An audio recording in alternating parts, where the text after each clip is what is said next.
Fala, nação palhaférica! Hoje exibiremos a parte 1 da nossa conversa com Miguel Arcanjo, grande jornalista. Então não deixem de conferir essa primeira parte da conversa que ele teve com a trupe Palhaféricos.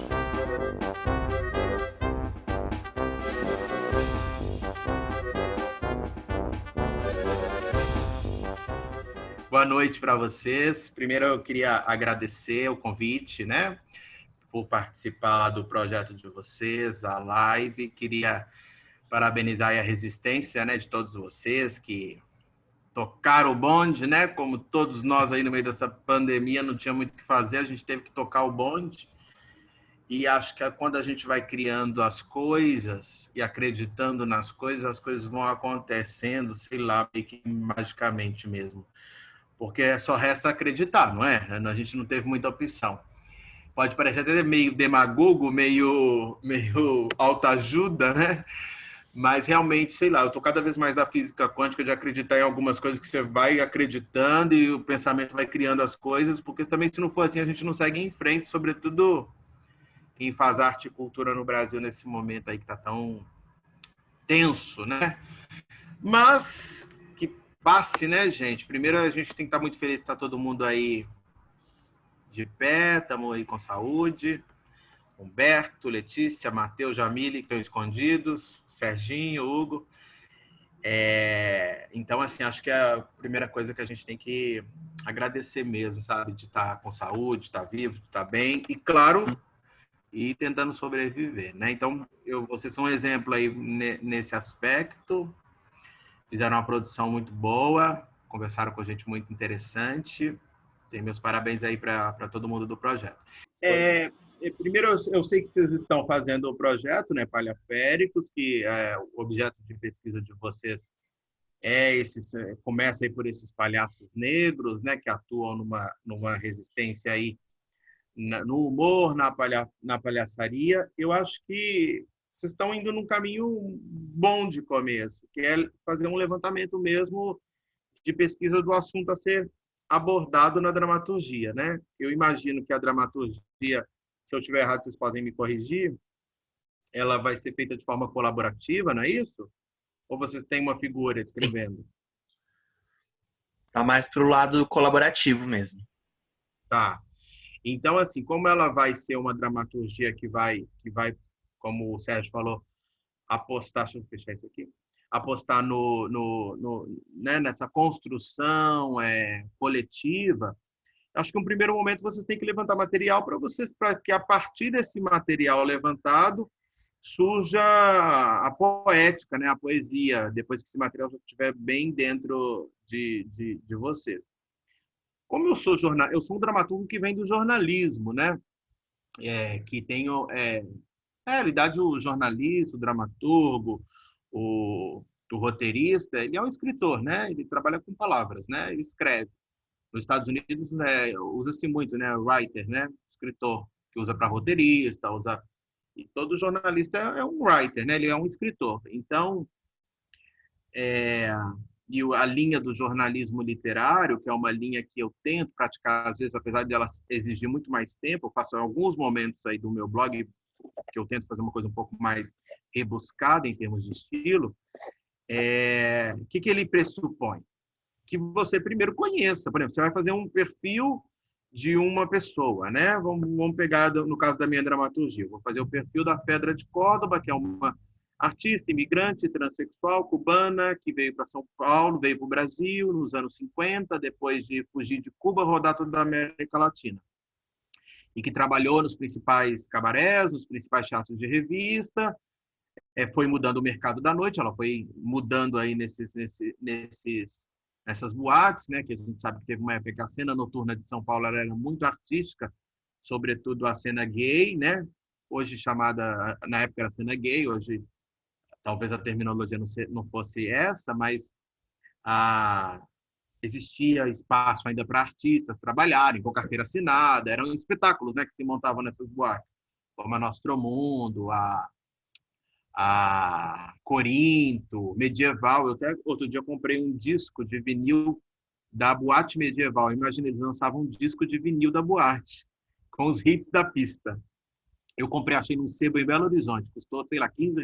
É uma relíquia esse disco que eu comprei.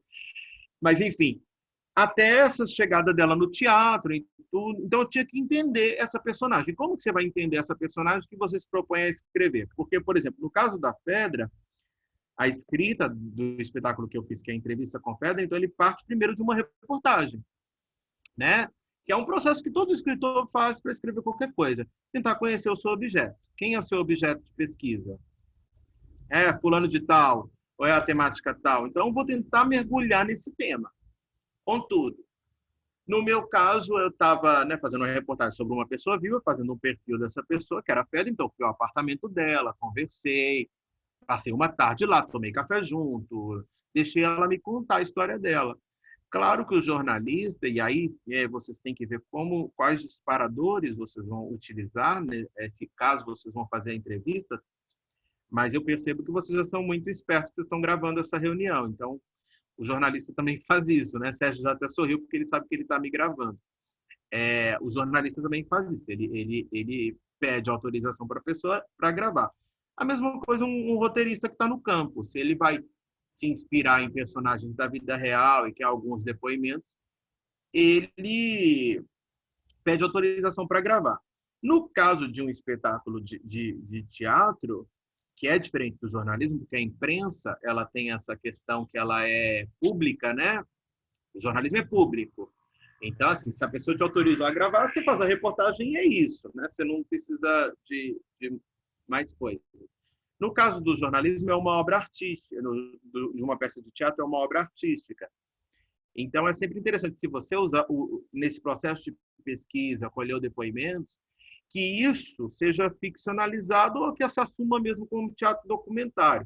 É claro que o teatro é um primo pobre, né, das artes. Todos nós sabemos disso, porque aqui ninguém está milionário ainda. Mas um dia ficaremos. Mas o teatro, então não tem muito problema de brigar por direitos, essas coisas. Mas vocês são artistas. Então, se vocês um dia escreverem, sei lá, um roteiro para Netflix, alguma coisa, que vocês se inspirem em pessoas reais, vocês se lembram, né? O que vem escrito lá no filme? Alguém aí? É só eu que posso falar, né? Tá bom, já vi que tá todo mundo... Vocês querem uma palestra, mas tudo bem.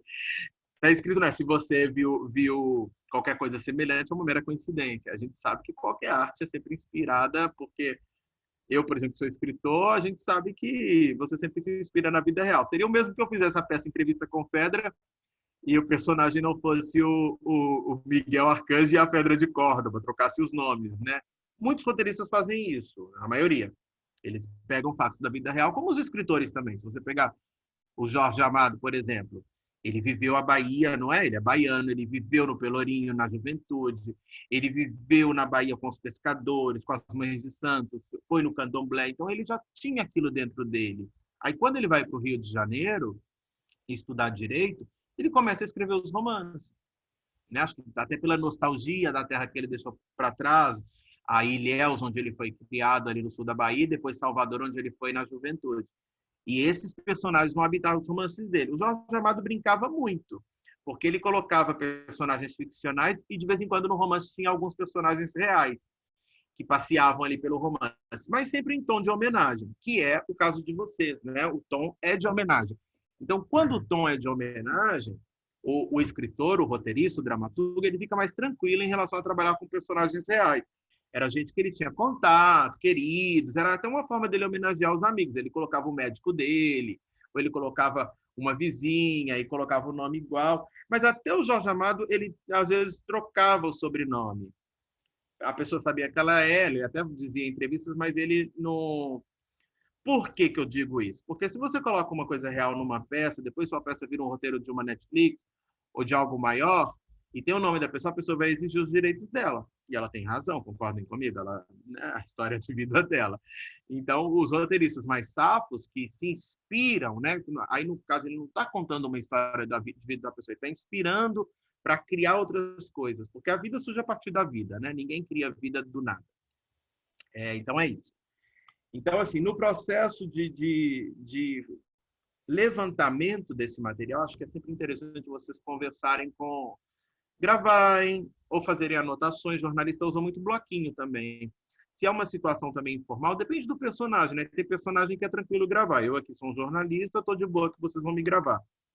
Mas tem gente que não fica muito à vontade, né? Que vai gravar, e sei lá, e às vezes é uma confissão mais, né? Vamos pensar, sei lá, vocês estão fazendo uma peça que está abordando a prostituição, por exemplo, né? E aí vocês vão conversar com um garoto de programa, com uma garota de programa. Talvez ela não queira ser gravada, não queira ser filmada, mas ela queira te contar.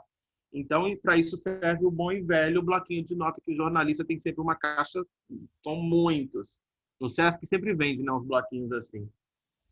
E a gente, eu sou jornalista, jornalista gosta tanto de bloquinho de nota, que chega uma hora da vida que você compra, sei lá, no Armarinhos Fernando, mais barato de R$1, porque você só quer um papel e uma caneta para anotar.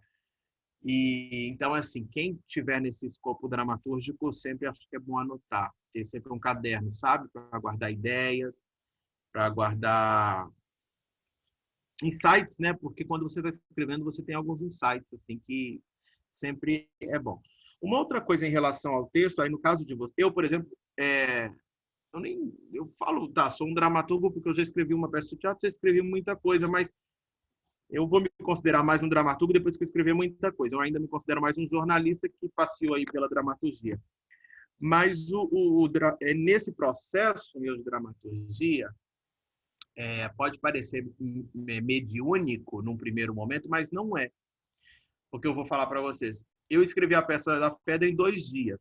Ah, Miguel, você é um gênio, escreveu uma peça em 2 dias. Não, é mentira. Porque eu convivi com a Fedra, sei lá, 7 anos, 8 anos antes de escrever a peça. Então, eu entrevistei ela na casa dela. Como jornalista, sem nunca imaginar que eu fosse escrever a peça, para fazer matéria mesmo. Não sei se vocês leem meu blog, eu tenho uma coluna que na sexta-feira chama Rapidinhas. E que é sempre uma coluna que dá as novidades do teatro. Eu sempre coloco uma coisa mais saborosa, mais interessante, uma coisa mais jornalismo de celebridades, que eu também já transitei na carreira nesse jornalismo, eu sei e gosto de fazer, porque o público gosta desse sabor. O público não gosta de um jornalismo cult, chato, só, que não funciona.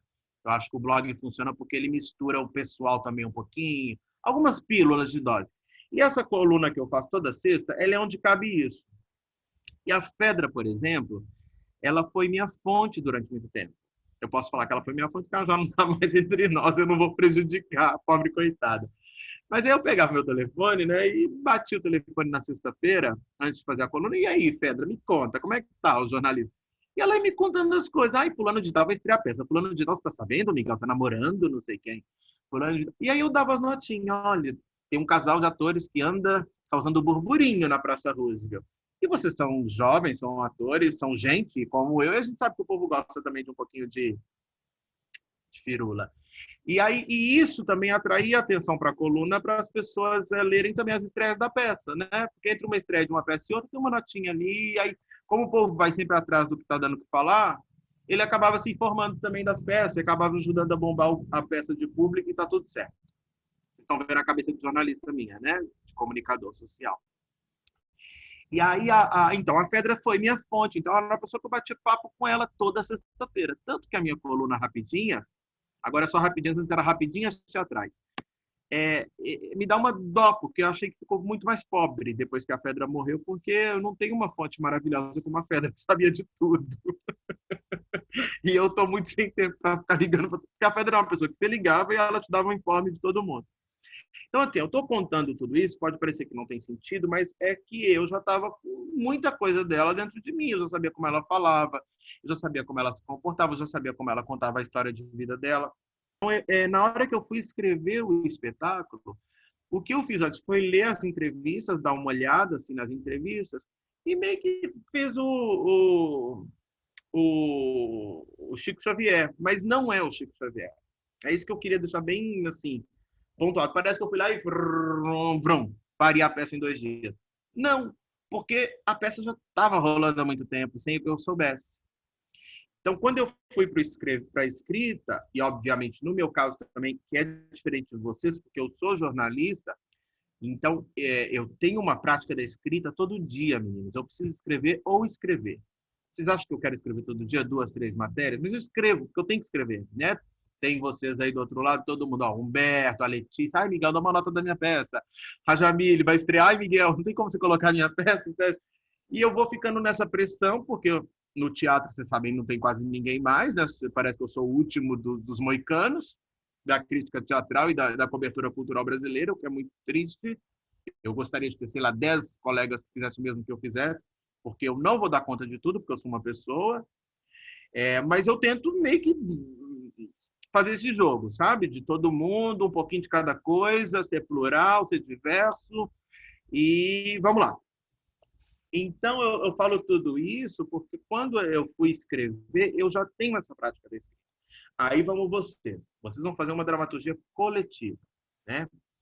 A minha foi sozinho. Era uma história que me pertencia, teoricamente estava dentro de mim, que eu já tinha vivenciado, e eu fiz, na realidade, só meio que pari essa história que já estava ali dentro com as minhas capacidades de escrita da carreira que eu tenho de jornalista, da obrigatoriedade de escrever diariamente. Mas a escrita jornalística ela é diferente da escrita poética, né? Ela tem a poética da cena tem um outro time.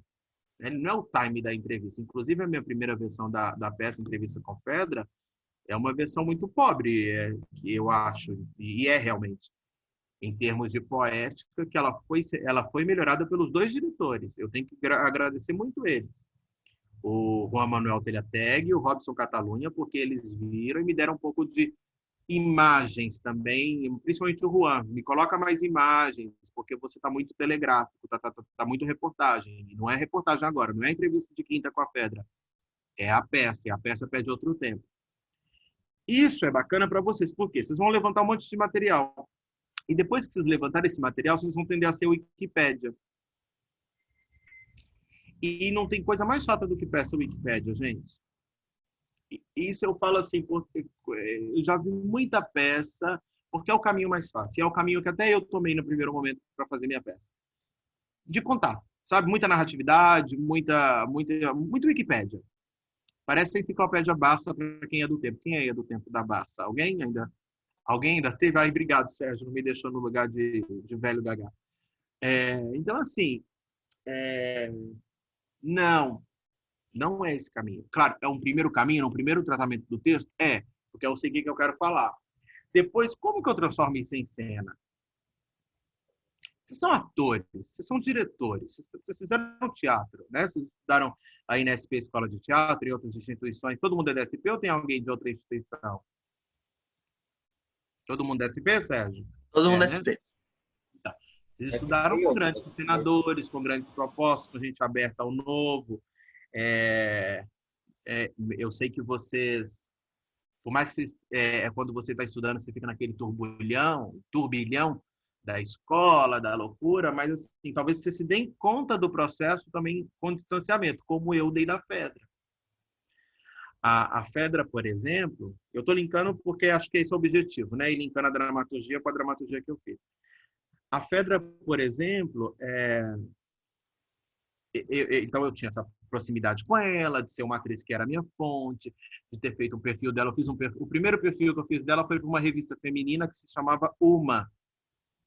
E que na época acho que foi da revista assim, o primeiro perfil de uma atriz transexual assim que estava ali na revista feminina e ninguém tocava no assunto. Eu sou dessa, né, nós somos dessa geração que pela primeira vez toca nesses lugares de um outro lugar.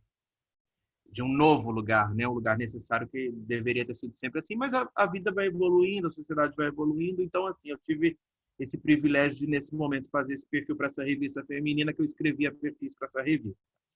Depois eu entrevistei ela já no meu blog com as entrevistas de quinta, que ela me contava que estava namorando, que tinha alguém apaixonado por ela, que ele era ciumento, que ele tinha visto ela na peça.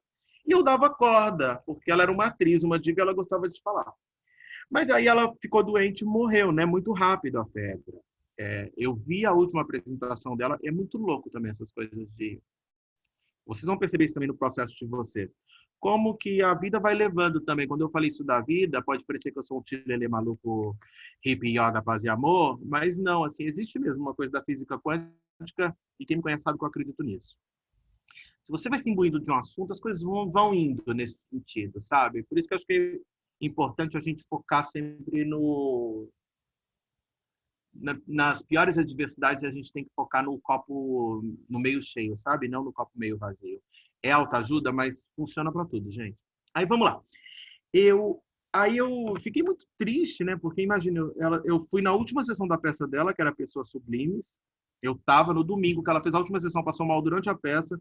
E nessa sessão ela já não foi mais, ela nunca mais pisou no palco.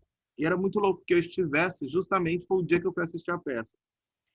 E depois aí descobrimos que ela tinha câncer e ela morreu muito rápido, assim, 1 mês, 2 meses. E uma semana antes da Pedra morrer, eu passei o domingo no hospital com ela. Que tinha um revezamento, de quem era amigo, eu falei, eu vou passar, não, deixa que eu fico o domingo com ela.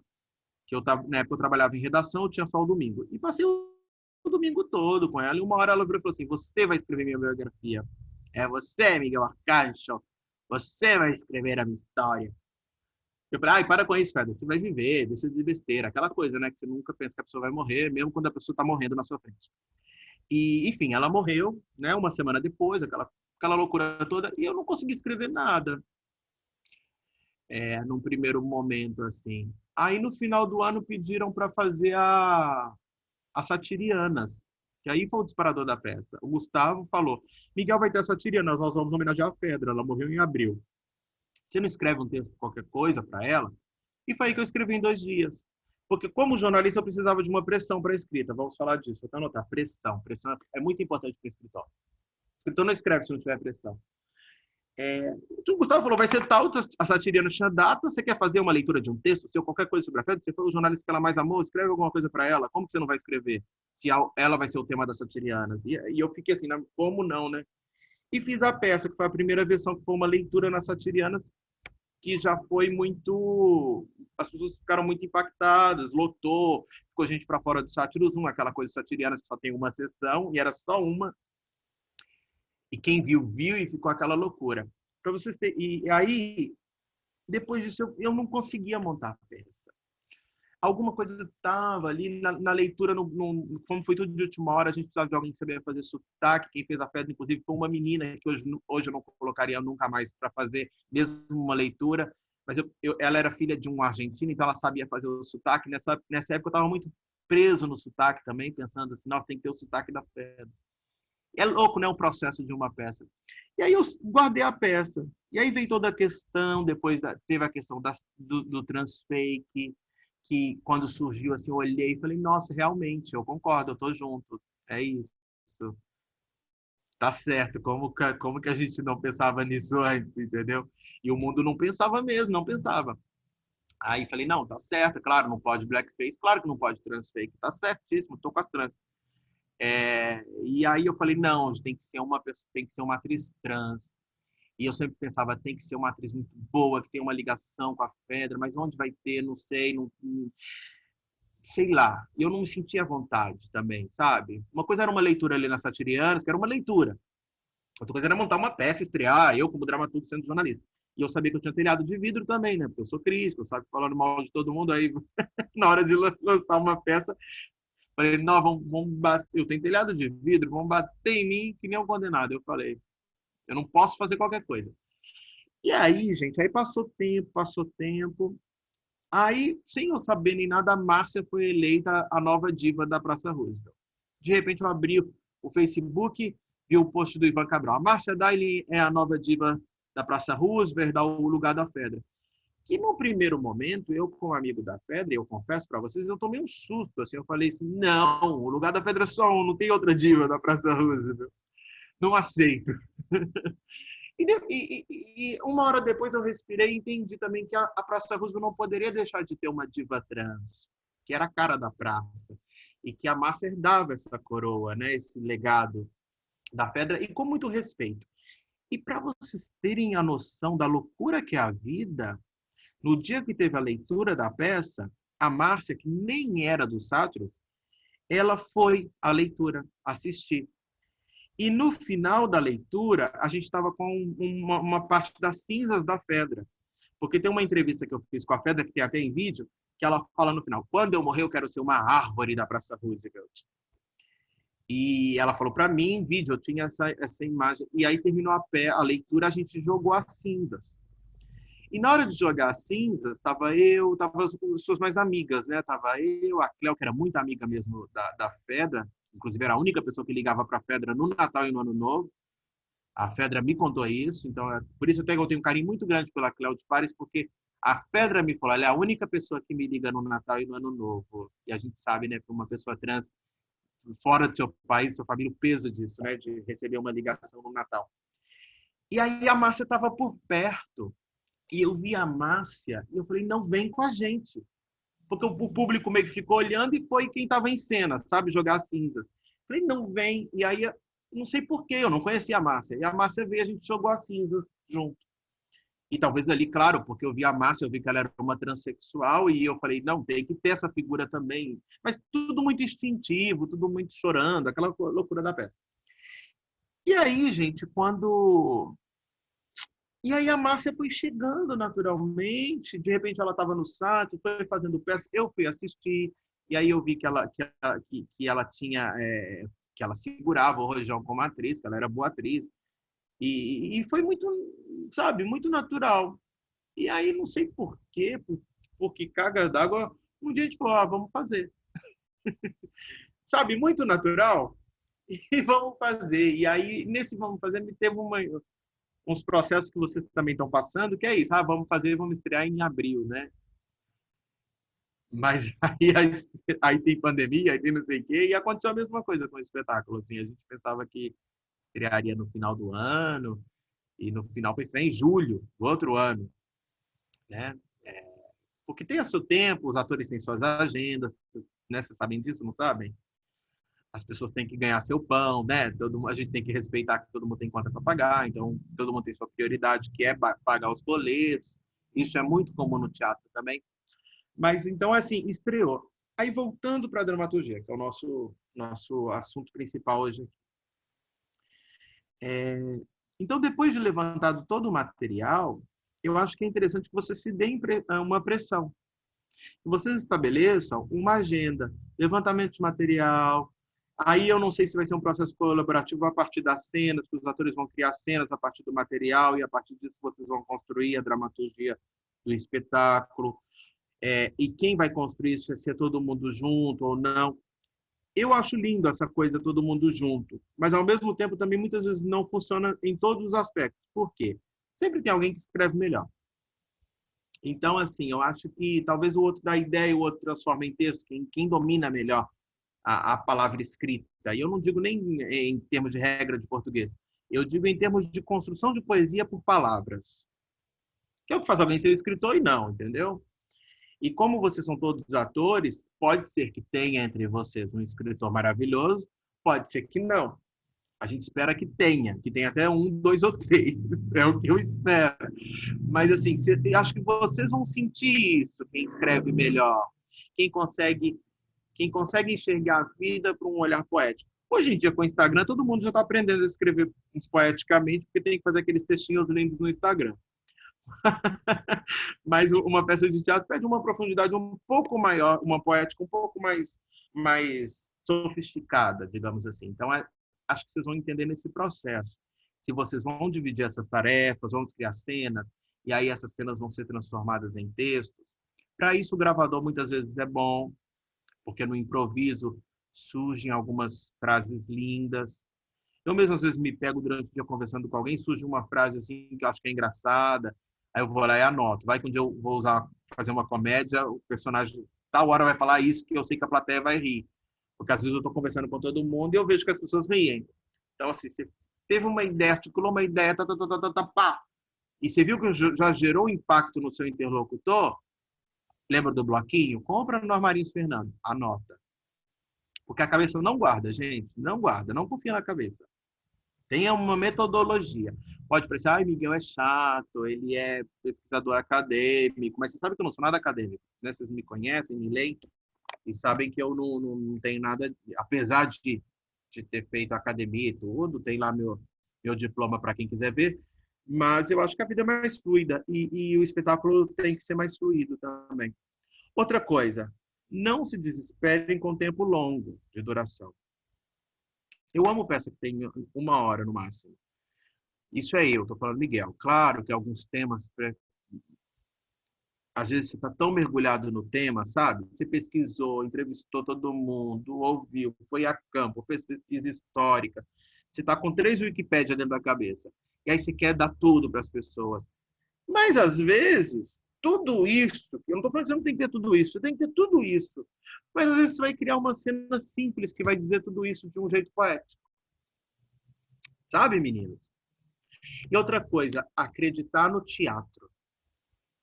Alguém aqui é fez dramaturgia? Como é que são vocês a formação? Me contem. Todo mundo ator? Ator e direção? Atuação e Eu direção. sou E sonoplastia. sonoplasta. É, Tá.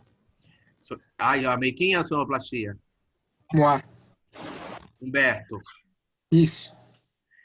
Gente, não, sonoplastia para mim, gente, é fundamental. Você viu a inflexão que eu fiz? Foi porque, cara, o Hugo assistiu, o Sérgio viu minha peça também? Quem viu aí? Só o Hugo? O Sérgio viu também. A trilha da minha peça, quem fez foi o Juan Manuel Telhateg, que dirigiu o espetáculo com Hobbes. A trilha é maravilhosa. É uma trilha que te leva para um filme dos anos 50 e de lá não te tira até a peça acabar.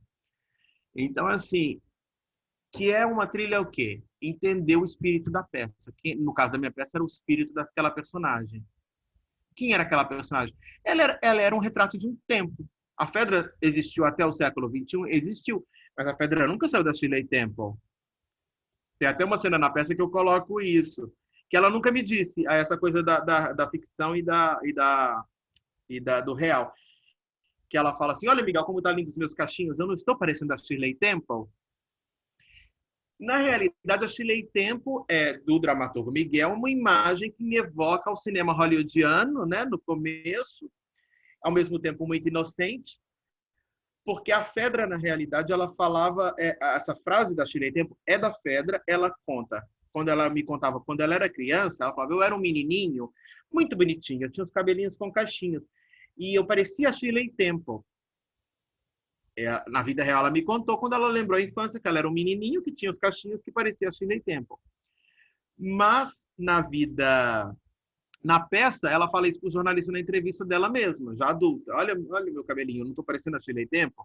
Eu fiz uma elipse no tempo, né? Com uma frase dela. Isso é óbvio. É isso, a dramaturgia tem que construir coisas. Tem uma cena também, por exemplo... Aí eu vou explicar como não ser chato o Wikipédia. E vamos pegar uma cena. Eu precisava contar que a Fedra de Córdoba dançava na boate medieval. A boate medieval era uma boate gay que tinha shows e eu precisava contar que ela era uma das estrelas dessa boate e que tinha um tempo que nesse tempo era muito importante e relevante para a cena artística gay paulistana na qual ela se integrava, né? Nessa época chamava cena artística gay, hoje seria LGBTQIA+. Ela, nessa cena, eu poderia contar, em 1969, a Fedra de Córdoba começou a trabalhar na boate e tal, sabe? Botar o Rafael, o personagem Miguel, para começar a contar, ou ela contar. Não. Vamos transformar isso em cena. Então, assim, a peça que de repente está no apartamento com o jornalista entrevistando a atriz, acontece uma magia que ninguém sabe como, que é a magia do teatro. De repente você está dentro da boate medieval com um apresentador, o jornalista, que aí é maravilhoso para o ator, ele já virou o apresentador da boate, que a gente ainda remeteu, fez uma homenagem ao Luiz Maurício. Então, assim, o Luiz Maurício, que faz o palco dos bonecos, ele tem uma caixinha que ele coloca os bonequinhos, para quem não viu a peça, tem os bonequinhos pequenininhos, ele faz a Carmen Miranda, ele faz o Calbi Peixoto, e ele trabalhava no Bar Brahma. Isso parece loucura, mas eu estou contando como que opções estéticas, cenográficas chegam num clima de determinada obra, em termos dramatúrgicos, conceituais. Então, ele tinha um bonequinho, né, que ele fazia, e eu me lembro muito também que eu ia ao Bar Brahma logo quando eu vim em São Paulo cobrir show do Calbi, da Elza Soares, ainda antes da Elza virar esse boom que ela ganhou, teve uma época que ela fazia show toda terça no Bar Brahma, que a Elza não sempre foi essa rainha, gente. Ela é a rainha, mas a mídia não tinha comprado essa ideia ainda. Então era meio que assim, era um bar de cantores de um tempo do passado que estavam ali cantando seus hits. E quem ficava na porta era essa pessoa, o Luiz Maurício. E o Robson tem a ideia de trazer o Luiz Maurício, que tem essa ideia do Bar Brahma, desse bar onde toca esses cantores da antiga, para ser o apresentador do medieval na cena da Fedra fazendo a Castanhola, que era a grande cena que ela fazia no medieval, já dançou no Silvio Santos, ela ia em todo lugar com essa cena. Então, assim, em vez de contar textualmente, acreditou no poder da imagem, da cena, sabe? E isso, para mim, sempre é um ganho para qualquer espetáculo, que ele consiga transformar em cena algo que ele pode dizer em narratividade. Por mais, e claro, Miguel, mas nós podemos optar por um espetáculo de contação de histórias. Beleza. Mas que dentro dessa contação surjam umas elipses, sabe, de poética de cena, sabe? Porque senão, eu não sei se eu não sei como dizer isso. Senão, é horrível o que eu vou falar, senão não é teatro. Mas eu não quero dizer que é o que não é teatro. Mas senão não utiliza de todas as potências que o teatro utiliza. Essa é a frase. Sabe? Senão é só a minha mãe contando história para mim quando eu estou dormindo.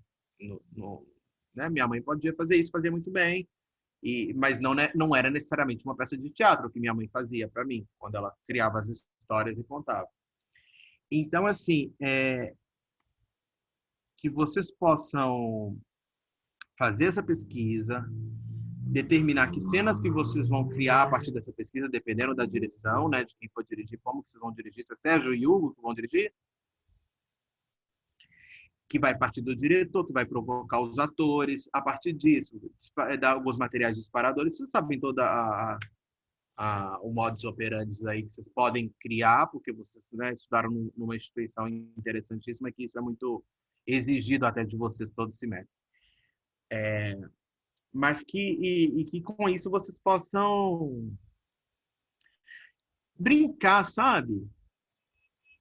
Parece loucura, né? Mas eu estou falando com o artista. Brincar um pouquinho, que eu acho que na brincadeira que vai ser. Alguém quer falar alguma coisa? Eu estou falando besteira? O que vocês acham? Não, né, de maneira alguma, Miguel. Acho que tem muito a ver com tudo que a gente estava experimentando, né? A gente parou por causa da pandemia, né? Mas a gente estava vindo numa toada de ensaios, né? Que a gente primeiro teve o mergulho na linguagem, né? De tentar encontrar o palhaço de cada um, ver como cada um jogava e etc. E um pouco antes de começar o isolamento, a gente estava justamente nesse sentido, de brincar, de colocar as personagens em contato, né, em relação, e gravando muito também, né, que nem se falou, porque desses improvisos às vezes surgia uma frase, aí tipo, nossa, essa frase ela tem um potencial poético muito grande para discutir a negritude e essas personagens a partir de uma relação cotidiana, né? E aí a gente estava nesse lugar, né, ainda encontrando essas pequenas pérolas dentro da relação, da brincadeira, do sacanear o outro, etc., para depois começar a rebuscar isso esquematizando num texto, né? Mas a gente não conseguiu dar esse salto ainda, né? Porque a gente estava justamente na etapa de colher muito material, e estava começando a esquematizar, né? A gente estava começando a achar quem era cada um, né? Qual era o papel de cada um dentro da discussão, para depois a gente conseguir realmente esquematizar um texto que passasse por tudo isso, né? Que colocasse os personagens em relação. É isso. Não, perfeito. Vocês estão no caminho certíssimo, porque eu acho que é isso. O início sempre, como no caso de vocês, é um processo colaborativo e aberto, né? Vocês vão precisar desse material que vai vir da cena e da pesquisa, obviamente, e que vocês ainda têm um outro comprometimento, que é o espetáculo de humor, né? Não é isso? É uma comédia. Então, vocês têm que fazer as pessoas rirem. Isso é fundamental, né? Eu até brinco que eu sou jurado de um prêmio do humor. E eu nem pauto por mim. Eu sou jurado do Prêmio do Humor de São Paulo, que foi criado pelo Fábio Porchat, que ele me chamou justamente por isso. Ele falou, Miguel, você é um cara que vai no teatro cult, mas também cobre o stand-up, cobre o humor, vejo que você não tem preconceito, que os outros críticos só gostam de drama. Eu acho que você vai ser um jurado quando ele me ligou. Eu leio seu blog, eu vejo que você dá todo mundo, e é por isso que eu estou te convidando. Eu falei, que bom, poxa, obrigado. E realmente, assim, não ter preconceito. Aí, o que eu faço, por exemplo, quando eu vou ver um espetáculo de comédia? Eu gosto de tudo? Não, gente, é óbvio que eu não gosto de todos os estilos de comédia, nem todo stand-up. Tem uns stand-up que eu não gosto, não é nem para mim. Mas como crítico, eu não escrevo para o meu umbigo, sabe? Eu olho para o lado e saco qual é o interesse dele, quem é o público.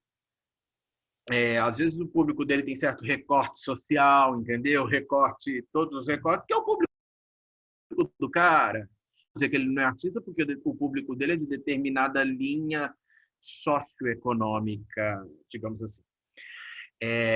Eu vou lá, e todo mundo sabe que eu vou ver a peça em Suzano e vou ver a peça no Teatro Renaissance com a mesma dignidade e com o mesmo profissionalismo. Eu acho que eu respeito o artista.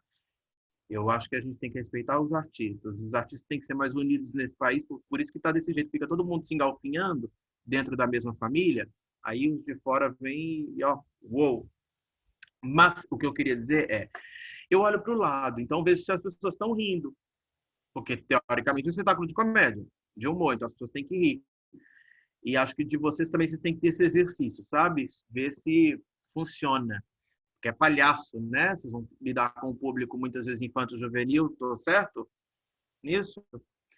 Então, que é um público gostoso, né? Que demora para conquistar, mas quando você conquista, ele não te larga, né? Ele não é esse público paulistano que fica te olhando assim, será que ele leu Brecht? Será que ele viu tudo? Não sei se eu gosto. Será que ele sabe a cartilha toda do pós-dramático do Lema?